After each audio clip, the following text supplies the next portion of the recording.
దేశంలో జరిగినటువంటి అభివృద్ధి గురించి చూపించాను. అసలు మన చారిత్రక కట్టడాలు అవి మన జీవితంలో చూస్తామా చూడమా అని గత 4-5 తరాలుగా అనుకుంటున్నటువంటి వాళ్ళు మన అదృష్టం ఏంటంటే మనం ఈ తరంలో చూడటం.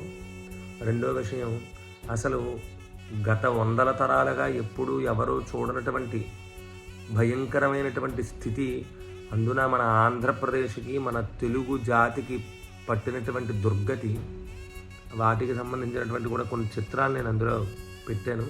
కాబట్టి ఈ రెండింటిని దృష్టిలో పెట్టుకుని